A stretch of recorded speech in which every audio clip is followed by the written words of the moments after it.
يعطيكم العافية جميعا وحياكم الله في بودكاست منير. ضيفنا اليوم كان الفنان عمر سويسي، فنان بئيات، اشتغل في يوبي سوفت وحاليا في كابسول ستيديو. تكلمنا عن أشياء كثيرة، منها شغله في الاستديو، دراسته، فريلانس وكيف تسعر شغلك في الفريلانسينج وأشياء ثانية بعد. الحلقة تعتبر حلقة خاصة لأن سويناها بالإنجليزي بحكم اختلاف اللهجات. أتمنى أنكم تستمتعون، لا تنسون اللايك والشير والسبسكرايب. عمر, how are you? Good, how are you? I'm good. Thank you so much for coming to the podcast. Pleasure. I know you have a busy schedule. So you're in Paris, right? Yeah, exactly. So I always wonder, how's life there? Well, it's very nice, to be honest. It really depends where you live in Paris, because the neighborhoods can be very different. And it also depends a lot how far you are from work and whether or not you have to go from work with work from home. Now it's getting easier. But life in Paris is mostly great if you live, I would say, close to where you work and to the things you need, like to, let's say, your supermarket and things like this. Okay. Otherwise, the public transport can be kind of long and a bit slow. Okay, so just to let people know why we are doing this in English, you're from Morocco, and I definitely cannot understand your accent there. So Omar, let's start. Can you tell us about yourself and what you do? Yeah, so I'm a 3D environment artist, and I actually only worked on productions that I wouldn't say are indie, but not triple A either, so kind of double A. And as an environment artist, I've been mostly on the generalist side of things. So I handle the prop making, materials, the integration in the engine, the level art and the lighting, and then the optimization, which is very interesting because it makes you touch into a lot of subjects, and kind of teaches you how to do it fast, considering the short timelines that we have. Yeah. So let's go back, and I'm curious about what did you study and how did you get into this kind of things? Yeah. So where should I start? I went to high school in the French school, and then immediately afterwards, being a 3D artist really really didn't have the idea of doing this, because it never struck me. And it's actually funny. It's a bit like movies or pastries. You know, like you watch movies, or you eat nice pastries, but you never necessarily think of the people behind it. Exactly, of what if I would be the one doing this. So I always played video games, but I never thought of why wouldn't I do them, because you consider it like fun. You know, it's fun. It's the things that are the opposite of work, and in life you have to work. Exactly. That's it. You know, yeah. And especially in the Moroccan culture, for example, because I grew up in Morocco until 15. It's really not the kind of jobs that people would suggest you having, or people would even talk about. You know, it's normally you're supposed to be an engineer or a doctor or a lawyer, or yeah. So I've been playing video games my whole life, and then I finished my high school. And I went straight to do a business school, so master in business administration. Oh, so you did your bachelor and master degree in business? Yeah, I didn't know. Actually, just a bachelor. Okay. I don't know what I say, MBA. It's just everybody says that. But yeah, so I did a bachelor in business administration. And, well, it was interesting, but at no point I felt like I was really doing something relevant, I would say, at least for me. Mm-hmm. So I would just do my homework and stuff, and the only thing I would wait for is when I can have time to play a little bit of Age of Empires, for example. And well, it's funny. It struck me, and we had a conversation at some point with some friends, and I was like, yeah. Everything's fine, but the only thing I'm waiting for the whole day is when am I going to play video games? And they were like, well, why don't you make them? Aren't there schools for this or something like this? And I was like, oh, I never thought of this. Okay.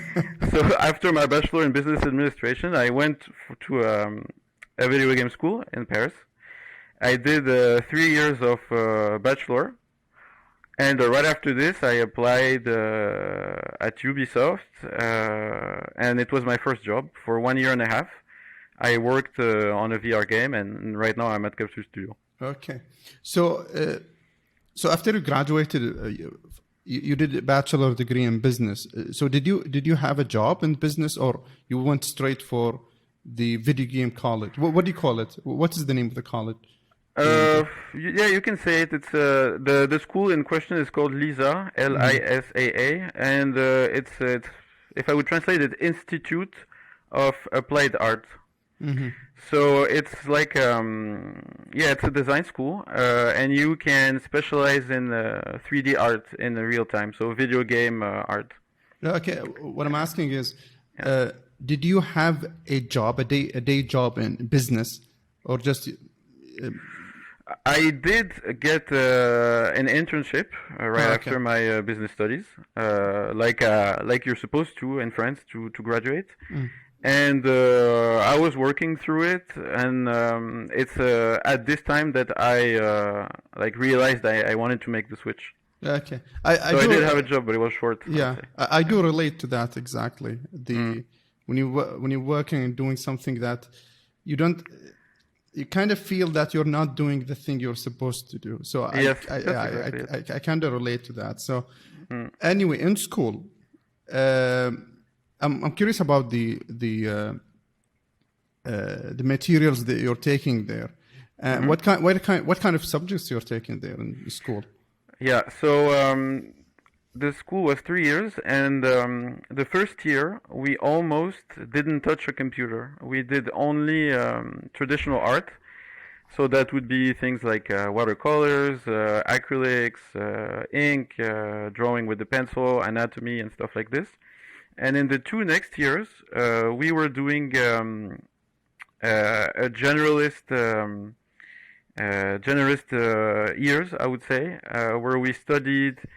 There were many courses, but among them there was anatomy, 3D modeling and texturing, and game design, and technical art like lighting and I don't know. Technical art is so it's a word that kind of means a little bit of.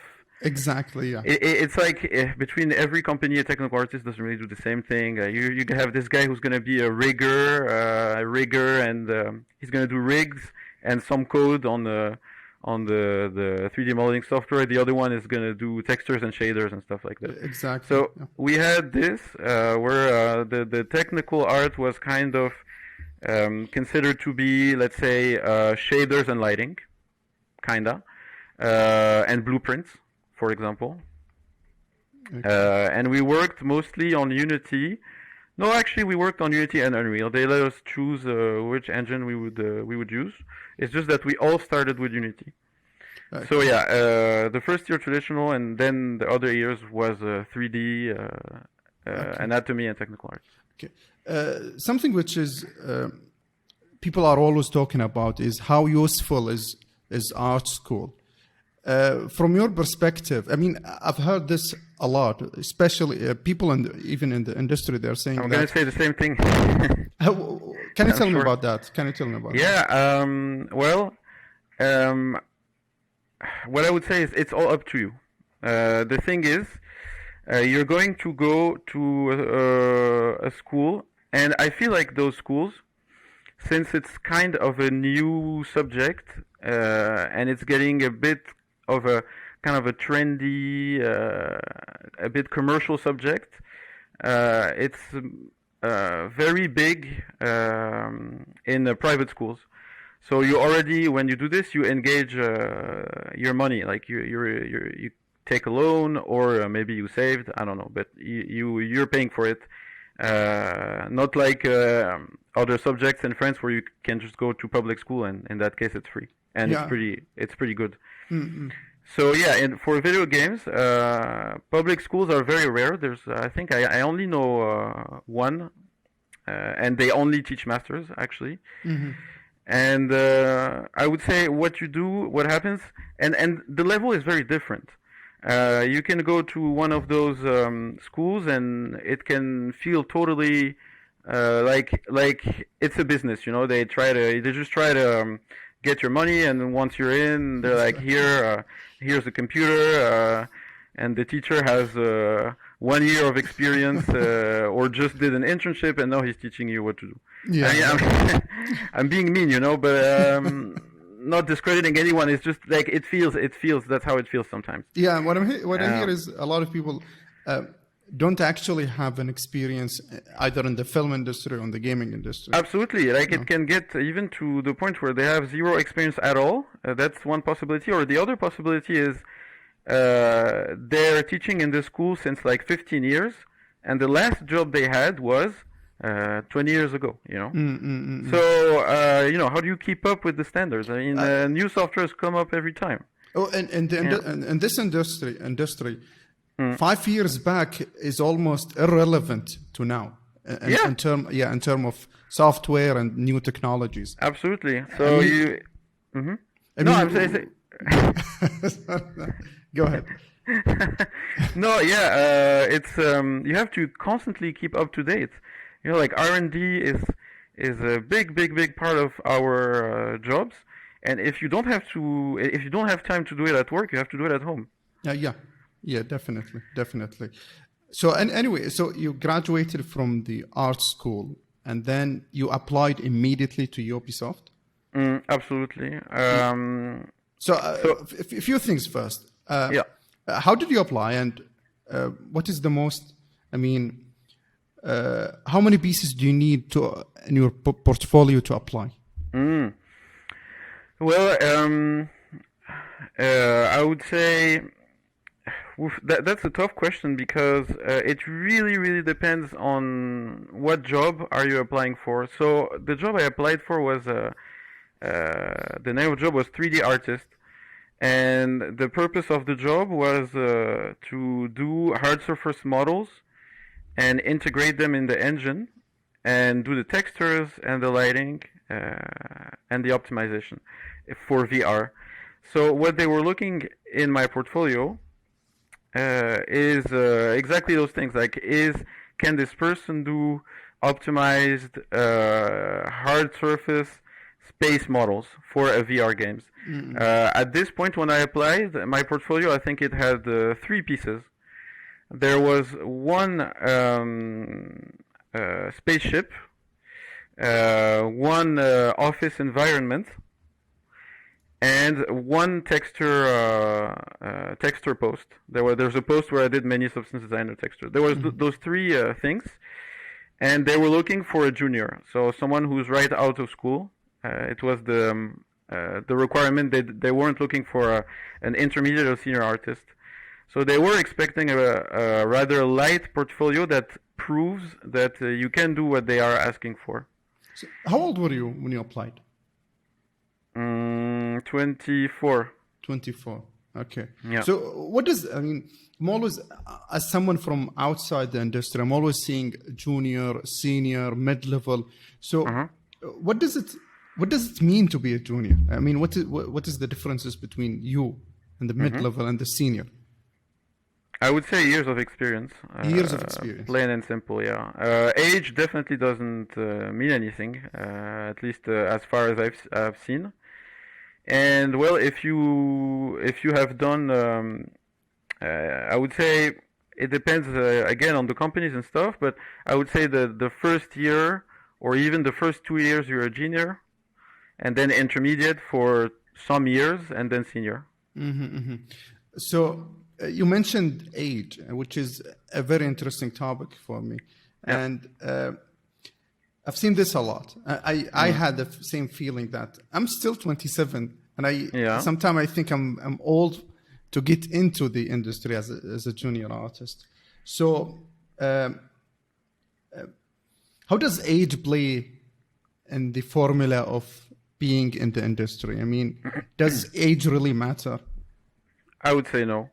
All that matters is your hard and soft skills. If you're good at your if you can show them what they want to see on your portfolio, and if it feels like you are a person that's easy to work with, if you are open to things, soft skills, like if you're open to feedback, if you're capable of arguing and discussing art and processes without it being I would say problematic or heated or something like this, there's no reason why age should play against you. Yeah.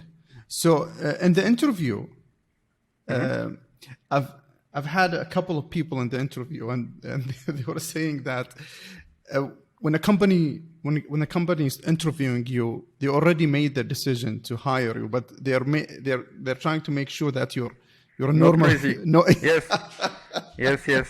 What does that mean? Well, no, but that holds up. Often it depends on the order of things. With Ubisoft, I had one physical interview first, and then I had a test. And those two things were conclusive, and I got in. What I hear most often, though, is the test comes first, and then they see if the test is good, and then they bring you in to check if you're not going to give them a hard time in terms of attitude or relation to work, your discipline, and things like this. Okay. So yeah, can they really assess your sanity, let's call, from an interview? I mean, you can clearly be smart and hide many things on an interview, you know. Definitely. And hiring mistakes happen. I mean, I've seen them. People like who show to be after a while very, I would say, close-minded, not open to any sort of feedback or criticism, and which creates kind of a block in the production. Or just simple examples like, I don't like this UI button, so if it's not changed, I'm not gonna do anything until you don't change the UI button. There's things like this, you know. And is this for real? Yeah. I cannot imagine working with someone like this, actually. Well, it honestly it happens, and I think I would say I'm gonna speculate a bit, but I would say those things are more likely to happen in our field because it's not math. It's not like 2 + 2 = 4, and the guy says no, it's equal 3, and you're like, no, dude, like no, that's not how it works. But with art, it's subjective, it's subtle, it's like, look, it doesn't fit in the golden ratio, and the other guy says, I don't care about the golden ratio, and I don't like this color, it reminds me of I don't know, like puke, for example, and he's like, what are you talking about? It perfectly goes with this red, my green, take it apart, it looks like puke, but with this red, it looks good, and things like this, you know? Yeah. And some people, like, I would say it's very important to sometimes to make concessions. Like, your taste is not central. It should not be the taste that defines the game as a 3D environment artist. I mean, you're not an art director, so you cannot do those kind of things. Yeah, exactly. And those things actually, those things happen. I can relate to some. I myself, I am a nurse. I work in a hospital. And I have a lot of coworkers who are, stubborn. Stubborn. Yeah, exactly. You cannot discuss anything with them. Exactly. And thanks God, I'm not working directly with them. So I cannot imagine working with someone like that. So you finished your bachelor degree, and you applied for Ubisoft. You got the job. Yeah. One thing I'm interested in is expectation versus reality. let me give you a context for this question. Sure. Because as someone from outside the industry, I think you can relate to it also, because you were always playing video games, and now it's time to make video games. So when I think about it, sometimes I feel so excited.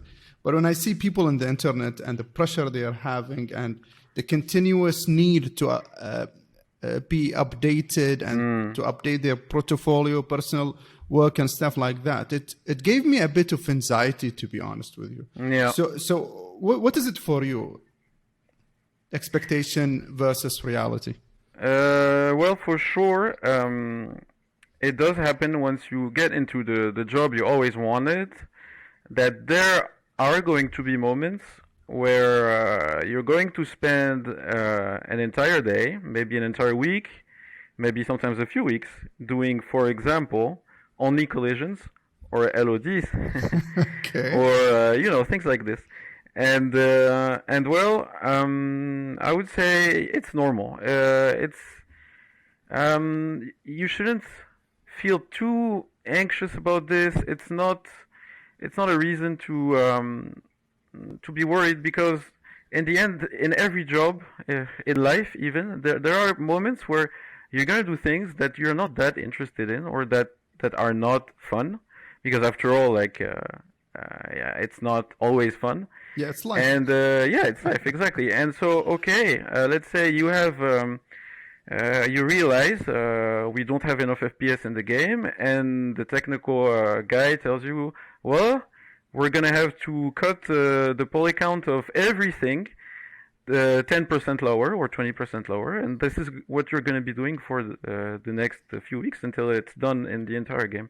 And it's okay. It's just a few weeks. You put a nice audiobook, you put a nice podcast, and you do your LODs, you do your collisions, and it's okay, because after this, at some point, there's going to be an interesting task, and that's going to be great, and that's it. So you adapt to it. Eventually adapt. Anyway, so your first job as a junior artist is to work on a VR game, right? Yeah. So you were responsible about what? I was responsible for the making tellable textures, making 3D models, and lighting, doing the lighting and the light baking. In VR, it's very hard to allow ourselves a lot of real-time lighting. So there was a whole optimization of the lighting in the end, and then re-optimization of the 3D models. So what engine you were using there in Ubisoft? They have in-house engine? No, for this we were using Unity. Oh, Unity. Okay, Yeah. okay. So can you take me through the pipeline in your first job? I mean, a regular work day, for example. What do you do when you go there?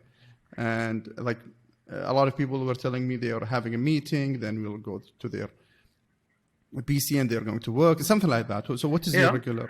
It really depends on the tasks, because it was changing very often. And I would say the normal day is you go, you have your tasks on your Jira, or the software Jira. It's like No, I don't know. I don't know. It's like F-Track. It's you have basically a task board where there's all the things you have to do, and you check it, and you just do it. Like you have okay, this LOD has to be done, this 3D model has to be done, and this is the deadline, and you just go ahead and do it. And I would say we would have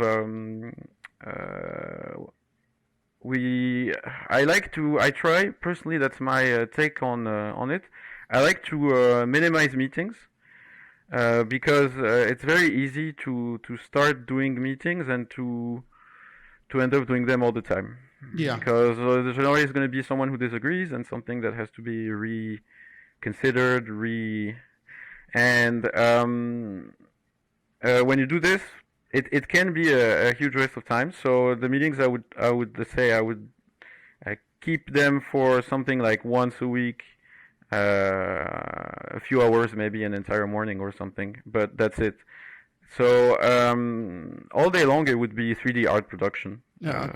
The way I do it with the softwares I use, and maybe a weekly meeting to make sure everything's going fine. And that's it. Good.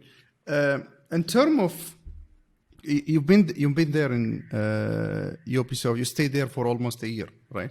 1.5 years. 1.5 years. Yeah. So in terms of contract, I had one guy here. His name is Mohammed. He's in France also. He's working in Big Bad Wolf. And he was telling me about the contract system in France. And I don't remember exactly, but I think he told me that he had a 6-month contract, something like that. So what is the contract system there in France or Ubisoft? There are many versions of a work contract that you can have. You can be the French law is very the French code of work is very thick, but so you can be a freelance, and there are many statuses like similar to freelance. Then you have what is called a CDD. I'm gonna quick translate this. It's a contract with a given time. So those contracts, the CDDs, they can only last a maximum of 1.5 years. And then the company either has to take you for a undetermined time contract, which is you get in and there's no point at which you're supposed to renew it or leave. It's like eternal, kind of. And at this point, when you have this contract, which is called a CDI, so undetermined time contract. When you have this contract, it's the little reputation of it. You are impossible to fire. So once you have this CDI, the company can only fire you if you make a very serious mistake, like as much as like punching your boss, for example. Like this is a very big mistake. It has to be extremely serious, or like you didn't show up to work or you didn't show up to work for 1 month without telling anyone. That stuff like that has to be terrible. And before firing you, they have to give you warnings. Like they can't fire you at once, and if they fire you for economic reasons, they have to give you like a package, like money in order, like a severance package. I don't know what's it called in English. But how difficult is it to take a contract like that? I think I don't know, but I guess it's very. It's not every company is going to throw that kind of contract. Exactly. Which is why the video game industry in France really like those 1.5 year contracts that. Usually what they do is they take you for 6 months and they renew it 2 times. So it's 1.5 years, and then you go away, because if you stay, they have to turn it into a eternal contract. So yeah, in France, what mostly happens is those 1.5 year contracts where they can take people for 6 months or 1 year or 1 year and 3 months, like however they want. And then they just take another 3D artist instead of keeping the guy, because they don't want to take the risk of having a 3D artist that they cannot get rid of in case he's not needed. The other problem is that even if you're a totally good person to work and everything goes fine, is that sometimes there are going to be periods in a game development where as a 3D artist you're not needed. It's that simple. Like in the beginning, when they're only doing pre-production, they don't need people to produce. They don't need 3D environment artists. And maybe in the end, when they're only doing optimization and technical things and getting the game ready to be released, well, the 3D environment artist is not producing as well. So what do you do with him? You know, he's just sitting there. You have to pay him.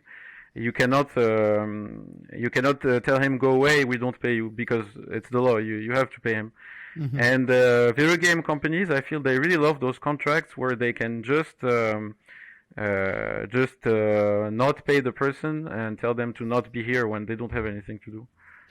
This is actually a big problem. When I think about it is in terms of job security and it's I would imagine that kind of thing would give you a lot of anxiety, and you're always thinking about the end of the contract, and you might not find a job, something like that. Yeah. So, what do you think about that? Well, in terms of anxiety and stuff like that. What can I say? You get used to it, you know. Like you're like, okay, you are constantly under a little bit of there's a constant tension. Like the string is always a bit pulled, you know. You're like, you know, like it's always there. But somehow, maybe it drives me to keep improving. Maybe it's also a driver. You know, it's like a little injection of stress, but maybe the good amount, I would say. If as long as you're not really out of money completely. If you keep finding one job after the other, and in the long term, if you keep building a little bit of a network, and you work in a few companies, there are more chances that people will know you positively if you handled it correctly, you know. And the same company will hire you again and again when they need you, and you'll have like a few companies, a few clients, let's say, that are gonna keep hiring you, and in the end, you're kind of safe, you know. So, in terms of salaries, this is something I always ask about. How good the salary is, because I mean, you're at the risk of being laid off, right? Yeah, absolutely. So, in terms of salary, is it a good salary enough that it's going to help you enough until you find another job? How is salaries in general? I would say in big companies, they tend to be fair. They're not skyrocketing in the way that you would save in 1 year. You're not going to save enough to not do anything for the next 6 months, you know. But I have found that as a freelancer, for me it's better. You have, of course, you pay for your computer and your licenses and things like this, but freelance tends to be paid more because of simple reasons, like you have to. There are things you have to do yourself, like the taxes that normally your employers would pay, you pay them yourself, and things like this. But in the end, I find it more free. And the state has a politic of help towards freelancers. Like the first year you get tax cuts, so you pay much less taxes the first year, and you can buy material like your PC and stuff without paying tax on it. Okay, good. Like you put it on the account of your company, like your own freelance structure, and then you can go on like this. You find I find finding clients easier when you're freelance, because people know there's no engagement, so they're just like, okay, we need this, and we're gonna you just get paid, and yeah, I would say it's easier. And when you have a contract, there are things that compensate it. For example, you have paid vacations. In France, there's a lot of vacation weeks. I keep forgetting how much, but it's like 5 or 6 or something like this. Okay. And those are paid. Yeah, your employer, little things like they can pay for your food, your lunch. They pay for your lunch, and when you go to work, sometimes there's a breakfast and things like this. So it's two balanced things, I would say. The salaries are are okay. They're fine. You can save, but you have to be careful, I would say. You have to manage your finances. It's kind of up to you a lot. The thing is, do you have to do a freelance, or do you have to have a side hustle in order to maintain that financial stability at least? I wouldn't say that. I think a very important thing is to choose your clients and choose your employer. It's very easy to find employers that are going to pay you very badly, and you have to avoid this. Being desperate is the trap, kind of. Mm-hmm. I know a lot of. I have a few friends who took very badly paid jobs because they were desperate. They could not wait anymore for a better employer. Sometimes it's not even for money reasons. They're just sad that they don't have a job, and they go take like a badly paid job. And this is when you're putting yourself at risk.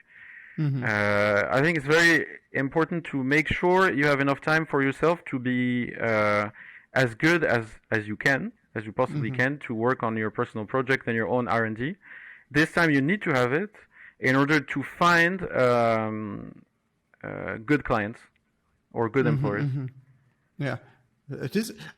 For me, at least, I did some freelance job, and I really hated freelancing. I have no idea why. Okay, it's maybe the kind of freelancing I did was really bad. So in terms of freelancing, how do you get the freelance jobs? It's mostly I would say networking plays a huge part. Okay. And then being very active on specific social networks like LinkedIn does help, you know, like when you say hey, I'm here, I exist, here's my portfolio, and I'm available. People actually come to you, you know, even if there's a lot of competition. If your portfolio stands up enough, or if what you did speaks to them, then you have all your chances to get some nice clients. Did you have that moment where you got a freelance job and you were like, no, this is difficult for me? Or you're always trying to do the job? I mean, this is something I always think about. Yeah, I see what you mean. Luckily, I've so far never been... I mean, if they ask, if I see that it's not going to work, if I get things like, for example, we need this environment, but you also have to do all the programming because, let's say, we want to make a little digital experience where a player can move in some sort of museum. So, and you have to code all the interactions as well. In that case, I will say no. Like, I'm not going to try to learn it because it's too much uncertainty. But I think it's also okay to measure how much uncertainty you can take. I have been asked to do VFX, for example. And I mean, there's no VFX in my portfolio, and it's very rare that I played around with particle systems. That's as far as it went, and with shaders, like shaders of water and things like this. So when I saw like, can you do those effects for me? I asked which effects specifically, and if I feel like I don't have too much to learn, or if I already know in my mind where's the tutorial for this, or where's the documentation for this, I take the risk. You know, I think you have to be a bit. It's good to be just a little bit, you know, a bit. You take some risks, you know, a bit brave, I would say. I might have what I call an Artstation syndrome, where you know, the trending page is killing everyone. Oh, yeah, of course, yeah. And that is something I always think about. Is I need to be at that level, which is, I think it's wrong. I think thinking like that put a lot of pressure on me, or anyone actually. Yeah. I think it puts an unreasonable amount of pressure, and you can't compare yourself. I mean, I'm taking my case. I have 2 years of experience, so I'm not gonna feel horrible when I see an incredible environment on the trending page from a senior environment artist or an art director, or I don't know, or Yeah, exactly. there's Exactly. no, it doesn't make sense, you know, to beat yourself up. You're gonna get there Eventually, yeah. if you know you're working hard. If you know you cannot do anymore, then what use is it to hit yourself, you know? Yeah, exactly. Yeah, yesterday I had one guy. He was talking to me in Discord, and he was like, he's been learning Blender for almost a year and a half, something like that. And he was showing me some rocks he did, and he was telling me that he feel depressed that it's been 1 year and a half and he still did not see result. And I was like, dude, you might. It's okay. It's fine. It's fine. I have never seen an artist where he thinks that his work is absolutely amazing. Even the most phenomenal artists think their art. Yeah, you hear this a lot, actually. Yeah. That's the thing. Absolutely.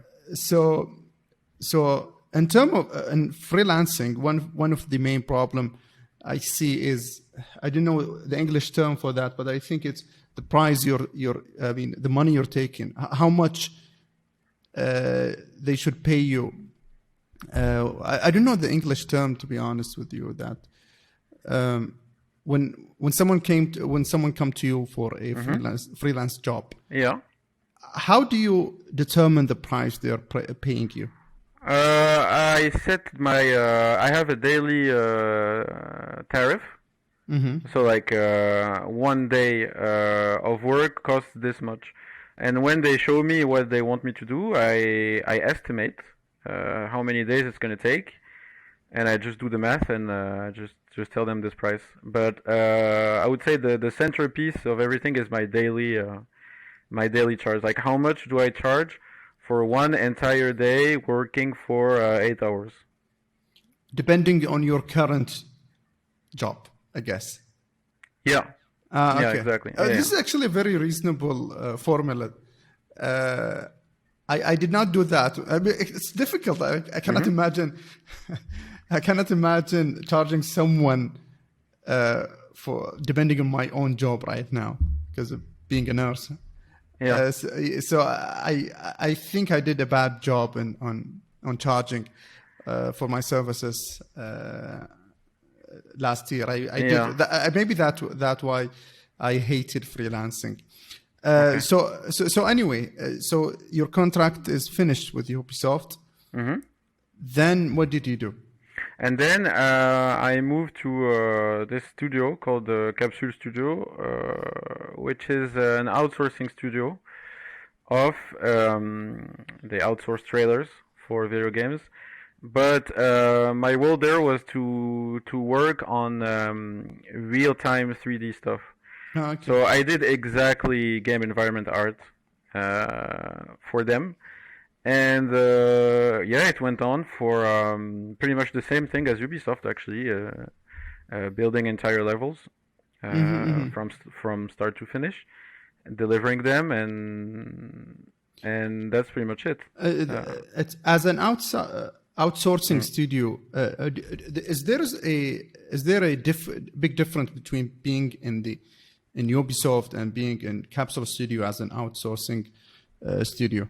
Yeah, I would say in my case at least yes, because all of a sudden when you outsource a service, there are a lot of responsibilities that do not fall onto your part. They're gonna ask you to do only one specific thing, and then if there are problems in terms of let's say a narrative of their game regarding in relation to your art, or they realized they needed to optimize more or something like this, they're gonna handle it and you're not gonna hear about it because you just deliver the service and they paid for it and they cannot come back to you so you can tweak stuff for free.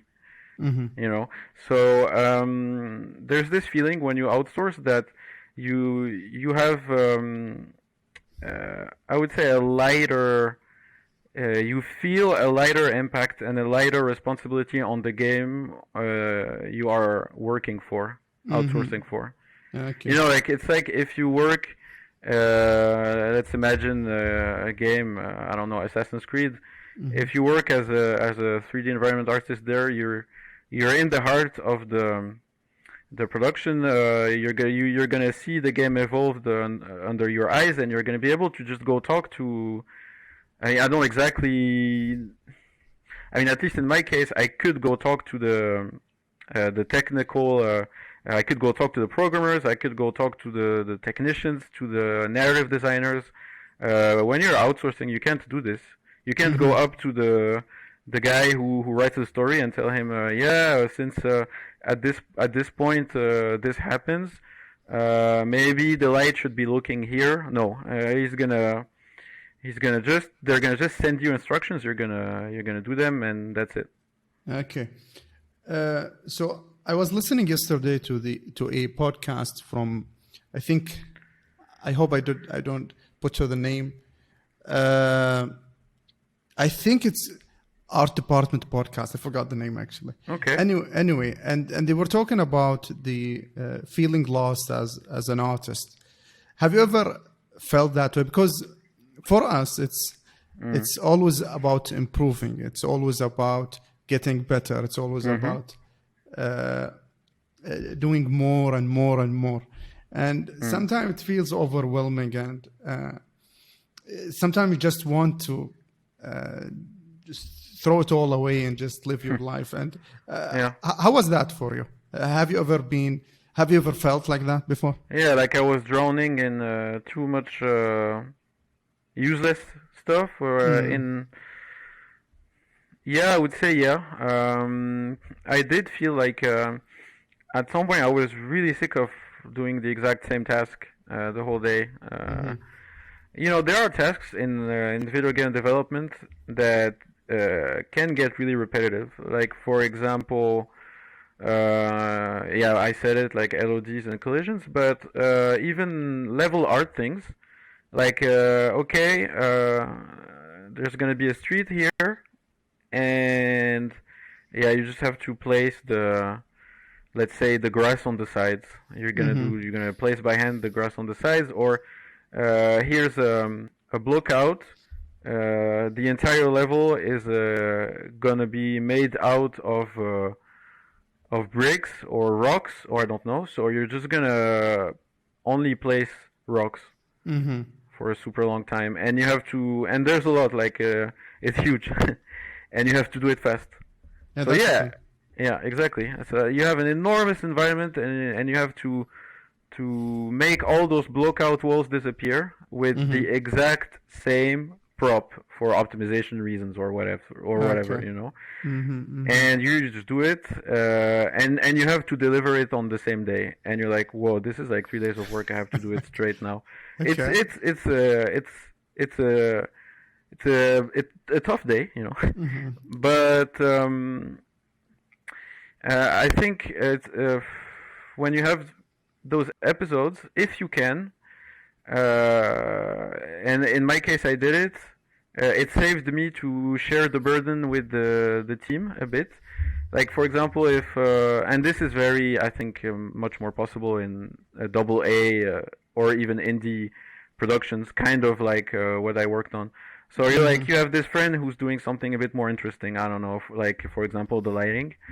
And you can just be like, hey, can you just do half this rock placement, and we split the lighting as well. So like I don't go nuts too much, you know. Okay. And I think it's important, if you have an opening, it's important to do this.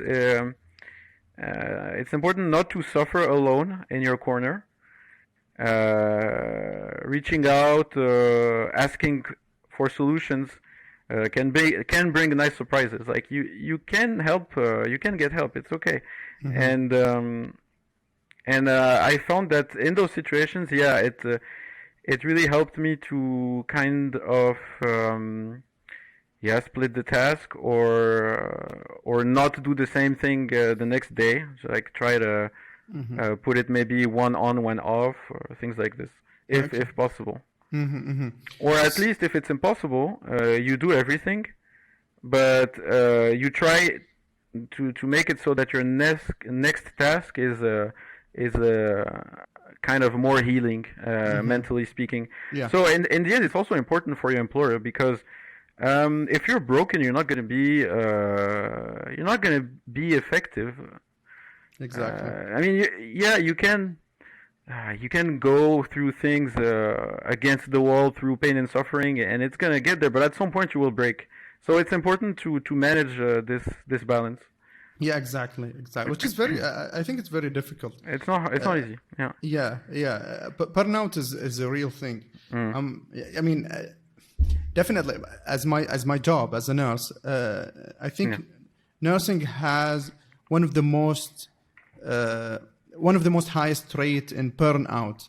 So it's very difficult. It's very difficult to have a job like this and to try to learn a 3D and being an artist in the same time. Yeah, that's insane. It's a lot of things to do actually. I want to talk about work from home. How was your experience? I mean, a lot of people are saying that we are more productive. Some people are saying it doesn't matter.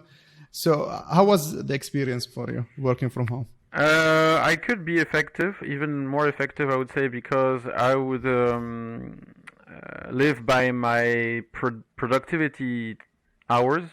You can have work from home that's not flexible in terms of timing. So if they ask you to wake up, to start, let's say, in France, we often do. It's late. A lot of companies do 10 and 19. At least that was kind of my case. 10 to 19, and sometimes 9 to 18. It's pretty rare to have to start at 7. I would say starting at 7 sucks, to be honest with you. I know. I go to work every day at 7. I mean, I'm asleep. Yeah, and there are people who are morning people. Like I have. I mean, it depends. Then it depends, of course, on your culture, on where you live, how people live. In France, people, I would say, my friends and the people I know don't really wake up super early and go to bed a little bit late. And I know I have some Canadian friends.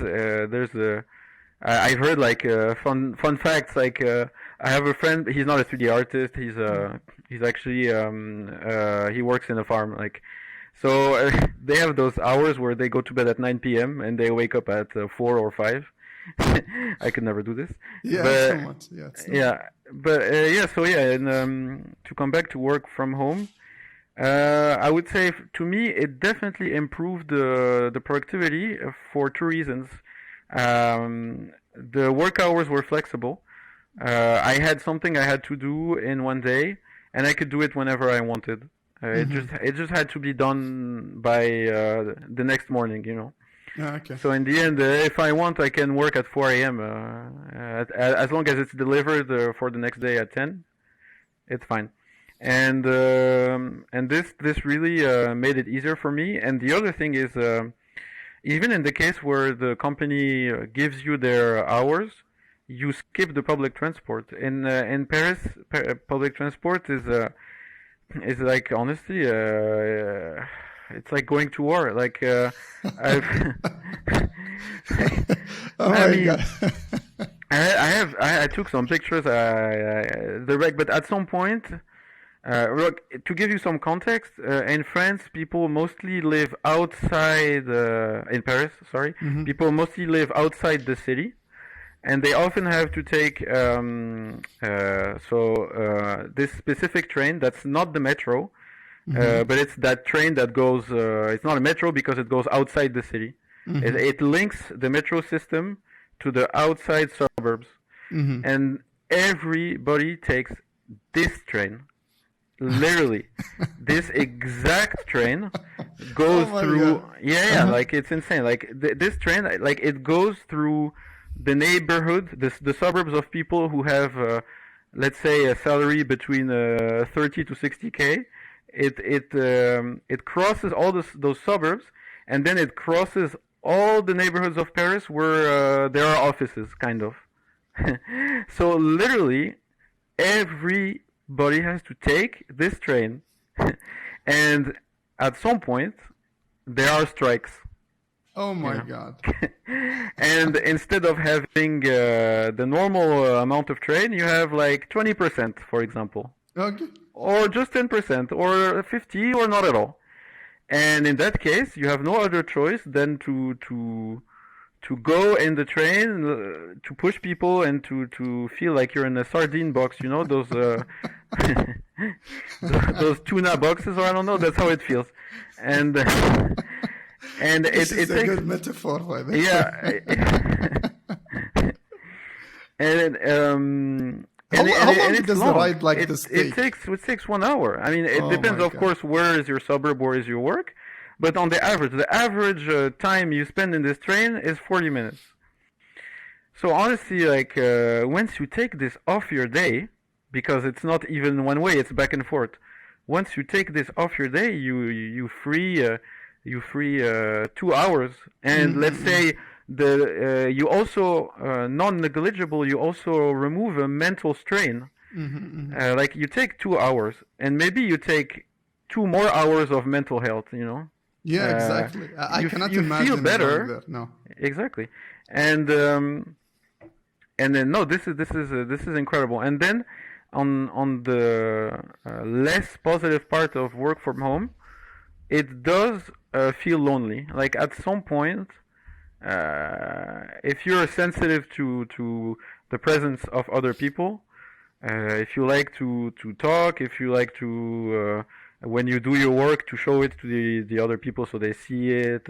You know, it's not the same thing to be live. The guy is next to you, and you're like, oh hey, look at my rocks. You know, it's really different when you do this than when you're on Microsoft Teams or Slack, and you have to do screen share, and you're like, hey, can I bother you so you can check my thing and give me a little feedback? It's a whole there are more social barriers to create conversation than if the person was sitting next to you. Exactly. Yeah. There is something about being physically in the same room, which is Absolutely. Yeah. I don't think Zoom or Microsoft Team would replace that. Absolutely. I mean, it's funny, I'm going to do a little bit of National Geographic, but it's like my cats. Like I have 2 cats, you cannot see them, and that's why my arm is completely broken. But I have 2 cats, and they're actually sleeping right here. They have to be around me, but they don't want me to touch them. Like if I touch them, they're annoyed, but yet they need to be next to me. And it's kind of like this with humans, you know, we're social animals. Don't scare me. I just got my cat. This is the first time I get a pet. Oh, okay. Yeah, no, they're very nice. She started actually biting me just before I did the podcast with you. Yeah. I don't know why. Sometimes it depends. They do this for fun. But if you don't bother them, like they're not gonna flip at you normally. I mean, this is really because long story short, like he got very dirty and I had to put him in the shower. It was so dirty, there was no other way. You know, so I really had to find a way to hold him still while I clean him up. And at some point he could escape, and he climbed away from the shower through my arm. How big is your cat? Like, don't try to shower your cat, you know. It's like this. God. Like, no, it's big. Yeah, he's kind of big. Yeah. So yeah, this is the I've never tried working from home because of the nature of my job, but it is something I can understand. Is because I am extremely an extroverted guy, and if I don't talk to someone in an hour, I would be crazy. I would go mad. So I do understand that. So in terms of personal projects, and I mean, you're doing your daily job, you're doing freelancing, and I suppose you're doing your personal work. How do you manage all of these in terms of time? I would say. Because a lot of artists they get consumed by their professional work. Yeah, and also when you're absorbed by a specific task, Like if I start a shader or a modular piece, whatever, I have to finish it, you know. Like it's psychological, you know. You start and no, especially if at some point there's a bug, I cannot stand up if it's not fixed. I cannot leave the bug and go do something else. I'm gonna think about it the whole time. Would you consider yourself a perfectionist? No, I wouldn't say it. No, not even. To be honest, no. I wouldn't like. I'm not the opposite of a perfectionist, but I don't. I have a feeling. When I work, there's a feeling that comes when at some point I feel like I'm nitpicking too much. Like I am looking at this micro detail that no one's gonna notice. Maybe this artist who's gonna look like this at my stuff and be like, "Oh, look, there's a little, it's a little bit pulled here, the texture, you know." And like, after all, you're making personal projects, you're making games or scenes, so people watch them and get a feeling from them. And the target of those of what we do are not 3D artists who are gonna nitpick your stuff. It's normal people who you that you want to entertain. You want to give them a good time or something like this. And I feel like a lot of time it happened to me to nitpick at micro detail, where actually the most important thing, which is the big picture, could have been improved, and this would actually have been noticeable than nitpicking on the little I don't know, like stain on this decal, or I don't know, you know. So do you think this nitpicking is consuming your does your professional work is consuming your personal life? Yes, to a certain extent, definitely, because when I don't work, for example, when I have time off or vacation or whatever, when I'm not working for a week or two, I really dive into my personal project all day long, and I really don't feel the time going because I do what I like, and I mean, I choose exactly what I do, so it's very easy. And clearly I cannot make this kind of progress if I have a job. So yeah, the professional life does eat time for your personal project, but I noticed as well that through professional works I got realized some things. I got some tricks, some tips, techniques, rules that I could apply to my personal projects, and that I would maybe have had a hard time grasping by myself, like without having a job with a team of professionals. So yes, work eats your time, your personal project time, but it also kind of benefits it. In which way? My work experience gave me more realization of the importance of the overall experience and the big picture, I would say. And also you get in the interpretation of your art from colleagues who are all professionals. And this really changes a lot of things, because it happened to me so often that people would point me towards something I would clearly never have noticed. Or I mean, I think I would never have noticed it, at least, but they pointed me towards it. And this is great. This is really nice. Like it helps a lot. I would see that as a satisfying feeling, actually. Exactly. Yeah. So one kind of questions I love to ask is about advices to new people. I mean, the whole reason I started this podcast is actually instead of going and talking to individual artists like that, I was thinking about a way of talking to an artist and sharing that knowledge with everyone. So that was actually the main reason why I started this podcast. So I always ask about advice. And what is your advice for someone who want to start this? I mean, for example, if someone who's just graduated from high school, or someone who's doing, like, for example, someone is working in a hospital, someone who's an engineer, anyone who want to get started in this kind of journey. So what is your advice? Okay. Well, naturally, I would say many things. So first off, one thing that to me feels extremely important is I'm going to sum it up into like one sentence, is it's better if you can put in 1 hour or half an hour every day than you work every Sunday for 8 hours. Like in this, like art is a manual. It's something. It's practice. It's kilometers. It's a marathon. It's not a sprint. So you have to. It's much better for the brain. It's like music instruments. It's much better for the brain to do a little bit every day than do a lot once a week.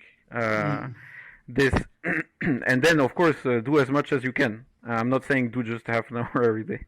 Yeah, exactly. But yeah, do as much as you can, but try to do it as many days as possible. Because I really believe that it's when you sleep that your brain processes stuff, and you wake up tomorrow with like really integrated principles. And if you feed your brain 8 hours of content in one day, there's some stuff that's gonna just be thrown away. And it's really like it really has an impact. It has an impact on me, at least when I work like this. Yeah, when sleep is very important. I don't know if you had this experience before or not, but I remember, like I don't know, 7, 8 years ago, I played Metal Gear 3. Yeah. Have you played Metal Gear 3? No. Okay, but I know the game. Yeah, you have the final boss, which is the boss, and I tried to beat it. I couldn't. I just couldn't. And it was late. It was late at night. I slept, and when I woke up, I just beat the game from the first try. Absolutely. Yeah. It's weird. I don't know. It's weird. It's exactly like learning something by heart. Yeah. I'm gonna give you 10 pages, and I'm gonna tell you like learn it by heart. And you're going to struggle, and then you're going to go to bed, you're going to wake up, and it's going to be in your head. Wow, magic, you know? So, regarding sleep, especially, like, I heard it happens that, especially in school or even actually at my level, people who say, I sleep 3 hours per night, I sleep 4 hours per night, or like, oh yeah, dude, yesterday I slept 2 hours. That's not cool. Yeah, it's that's nonsense. Not helping. That's not good. Like, you have to sleep.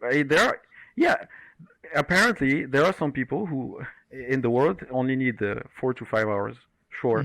But it's not cool to sleep 3 hours or 2 hours per day. It's not helping you. Exactly. I mean, I think about this all the time. I mean, I tell myself always, what if I made it to the industry and I became a senior artist, whatever, and then I lost my health in the process. Yeah, no. I mean, it's not worth it at all. Yeah, no. So the mentality of this being a marathon, I really love it. When I started, I adapted the mentality of this is a sprint. Okay. Yeah. And I exhausted myself so much. I'm seeing a lot of posts on Facebook, Instagram, Reddit about people who are just starting, and they're pushing themselves way much than they're supposed to be, actually. And in the end, you'll see someone who's learning 3D for 8 months, and he's coming and complaining about not seeing a result. Yeah, when I turned my mentality to this being a marathon, I felt it was much more comfortable for me. Absolutely. Yeah. So the anxiety and the stress were almost, I would say 90% reduced, which is something that your advice of this being a marathon is actually one of the most valuable advices someone who's starting should have. I have it from experience. I mean, I felt it as well. Yeah. Everyone is learning, and I don't. It's so bad. I mean, I'm talking about this because it's really affected me at some point. Yeah, of course. Yeah, I understand. Yeah. So what is? I mean, this is advice for people who are just getting in. Yeah. And so, what is your advice for someone who's preparing to apply for a job? What kind of portfolio they're having? For example, for your case, you're an environment artist. Yeah. So their portfolio, what should they have? I would say the first thing is to know what you want to do. Like, what are you targeting? Do you want to work in a AAA? Doing what then? Like props or environments or level art? Know what you want to, or do you want to work in an indie or a AAA, indie and double A, and have a little bit more broad range of responsibilities? And depending on this, I would say it's to tailor your portfolio pieces to show that you know how to do what you actually want to do. Mm-hmm. So you choose the job and you the type of job you want to do, and you make your portfolio depending on this. And as to be more specific, as an environment artist, I would say it's good. It's if I had to start over and not do the mistakes I made, maybe I would have an outdoor environment, an indoor environment, and some good props and textures. Mm-mm. Like three things, like the small pieces, props and textures, and environments, outdoor and indoor. Yeah, okay, good. That's just my case, though, because it's a bit generalist, Yeah. So you said you being a generalist I think it's a kind of vague term. I don't know. Yeah, being a generalist, it's like being I had the last podcast. I did not release it yet, but I had someone. His name is Muhammad. He's in Canada, and he's doing his internship in Side Effect. Mm-hmm. And I asked him what does it mean to be a technical artist, and he started laughing and told me it's different. No, it's different. Exactly. And to some people, I'm a specialist, because I do only environment. So I do outdoor and indoor, and then I do the lighting on top of it, and the level art, and the props, the textures. But I don't do effects. I don't do characters. I don't do animations. I don't do rigging. So I'm an environment artist. But I am not like just a lighting artist or just a hard surface artist or just a texture artist. So I always like it's a range of degree of generalism and specialism. Okay, yeah. I know that. But I mean, the main thing is your portfolio should at least guide the recruiters about the things you can do. Absolutely. I guess. Anyway, so you got an honorable mention in Artstation challenge. Yeah. Can you tell me about? Actually, you did a phenomenal job on that. I mean, I really loved your piece. I'm glad you like it. Really, it gave me this feeling of. I don't know. Just it's so beautiful. I cannot describe the feeling I got, to be honest. And can you talk to me about that? Well,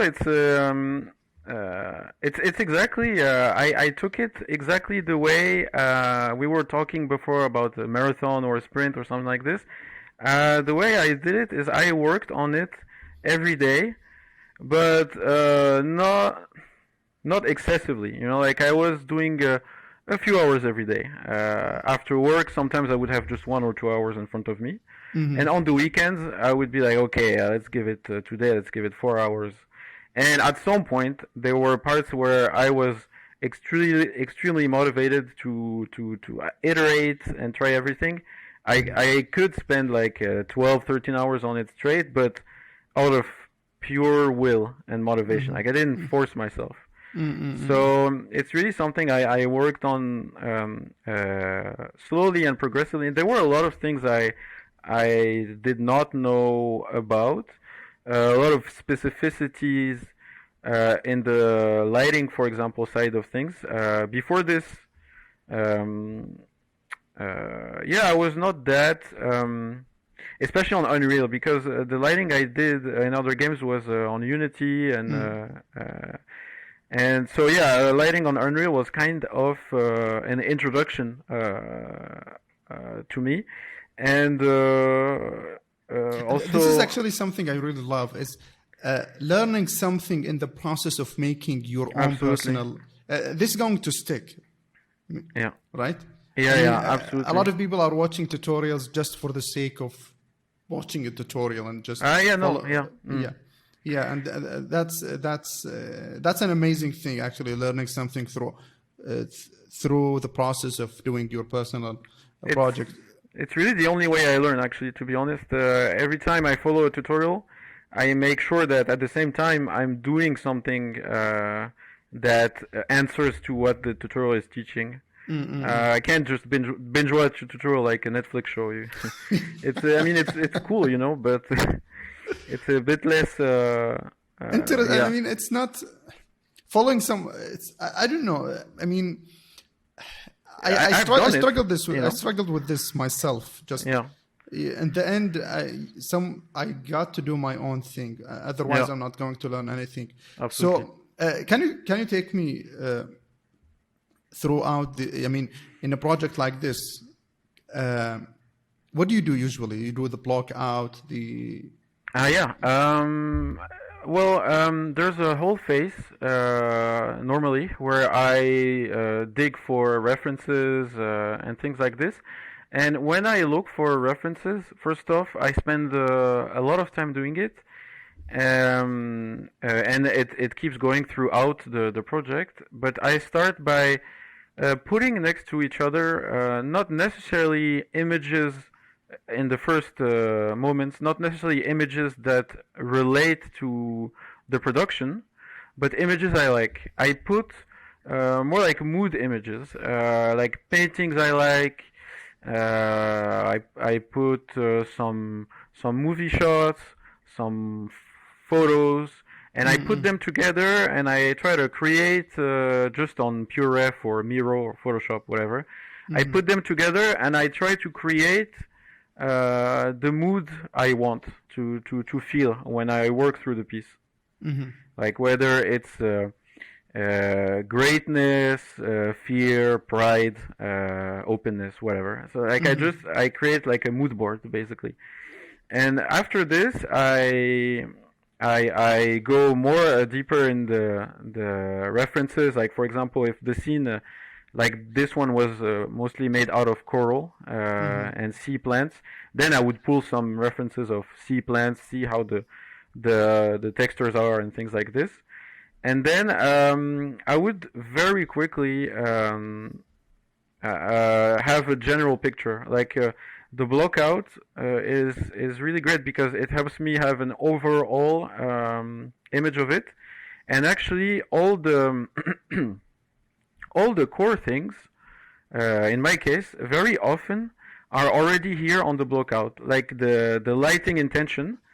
Like I already know when I made the block out that I decided that my light is going to be this diagonal, that my directional light is going to point this way. And it's probably not going to change a lot through the production process. And once I have this block out, what's very important to me is to go from broad to detailed. Like I never go into the details first, details to big pictures, because it feels like I could be working on something and then I see it from far and I realize it was irrelevant. So I start with the big picture, and even after having my block out, I'm gonna have phases of quality. For example, in the beginning, I'm also gonna put textures everywhere, but they're not going to be high quality textures. They're not going to be the definitive texture. Sometimes just flat colors, just to have an idea of what colors do I want to see mixed with this light that I put. And then very progressively I upgrade the quality bar. Like, okay, now I have flat colors, my lighting intention, and my camera movement. Okay, now I'm gonna have low quality textures, basic 3D models, and I'm gonna start basic motions with the camera. And I'm gonna upgrade a little bit, like, okay, now average textures, average blah blah blah, until I keep going into high quality everywhere. Like, I mean, at least what I can say is high quality. It's probably not for others. But Okay, I do understand that. Yeah. How long did it take you for this piece? And what was how long was the challenge? 2 months. 2 months, okay. And for you, it took the whole 2 months? Yeah, I really wanted to try to discipline myself into working on it every day. It didn't really matter how long every day, but working on it every day, like bringing an input to it every day. Okay, good. Omar, I really enjoyed talking to you, and this is actually, it was very useful and very informative conversation we had. But I always love to conclude the podcast with a question. It's a bit difficult, and every time I ask that, I get I get an interesting answers. And, what is your advice for yourself? Interesting. My advice for myself would be. Yeah, it is a hard question. It is a hard question. Yeah. It forces you to look at yourself, actually. Mostly your darkest side. I would say one thing I really try to do and I want to do better is understanding people and learning how to put myself in their skin. Like, it happens a lot that sometimes people give me it's not necessarily work related, but it does translate to work. It can give me opinions or a critique that in the moment feel very harsh, like painful. And I take it in, I pass this stage of ouch, and then I really try to understand why why did this person say or think this? What brought them to have this opinion? Why are they like this? And the times where I understood really made me realize it's easier when you understand people to stand up for your opinions. So I would say, my personal advice would be to be less, not proud wouldn't be the word, but less impulsive. I don't know. Those are very intense words, but I want to mean them in a very light way. But less feelings, more brain. Less heart, more brain, without losing the heart. I do understand. Definitely. That's an interesting answer, actually. Anyway, Omar, I mean, it was an absolute pleasure talking to you, and I really love talking to you. I wish that we can do it in Arabic, but that it's the nature of our accents and like that. Thank you so much, Omar. I really appreciate it. It was a pleasure, Munir. Thank you so much. Goodbye.